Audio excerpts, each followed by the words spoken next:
Today is Friday, Parashat Ekev. One of the psukim in the parasha of this week seems to make a statement that on the surface of it, it seems to be contradictory.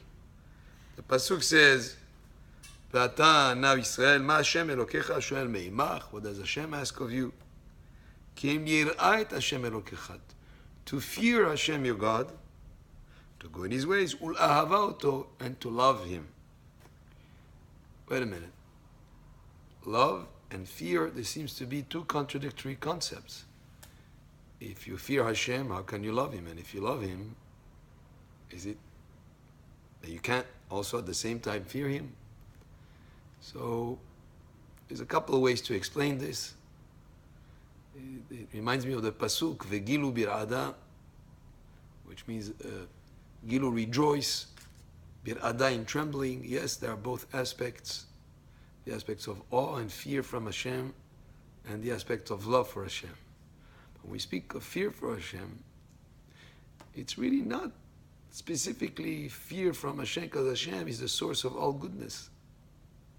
Hashem is always good. Whatever He does is always for the good. But the fear is to have Yirat Shamayim, is to be careful with the mitzvot, to make sure that we're doing things properly.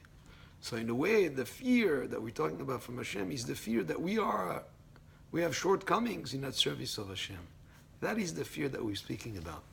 A person should always have bitachon in Hashem, should have always faith in Hashem. Yet Shlomo HaMelech says, fortunate is a person who's always afraid, but wait a minute, it's important to have bitachon. A person should be afraid that maybe he's short in his fulfilling the commands of the Torah. Maybe he's not careful with every aspect that he should be careful with. Actually, is the first concept in the parasha of this week, the first pasuk, Ekev tishmeun. What is Ekev? Because you listen to the commandments of Hashem, then Hashem will bless you. But the word Ekev means in Hebrew, it has two meanings. Either because, or the heel like at the bottom of the foot.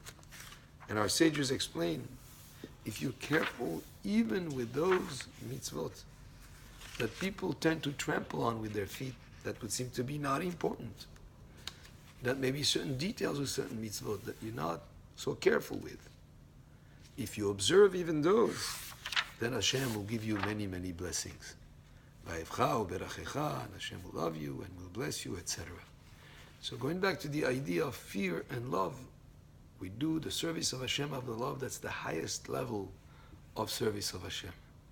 The fear that we should have is the fear that we're short in terms of our fulfilling the will and the commandments of Hashem, and realizing the Creator of the world, and we're awed by Him. And if we realize that we are not maybe fulfilling everything that we should fulfill, then a person should be afraid of that aspect of it. And therefore, in that sense, the fear that is spoken about here, and the ahava and the love go hand in hand. I love you so much, Hashem, that I want to make sure that I fulfill everything carefully. And I'm afraid that I may not do everything like I should do. And therefore, the love and awe from Hashem, together with the love of Hashem, actually can go hand in hand in our service of Hashem, in our commitment to Him, in our dedication to Him, in our fulfilling the mitzvot, even with those small details, like it says in the beginning of the parasha, Ekev. Even those small mitzvot, or those details that we tend to trample, if you observe even those, then you'll deserve many, many blessings. Baruch Adonai le'olam, amen ve'amen, and Shabbat Shalom.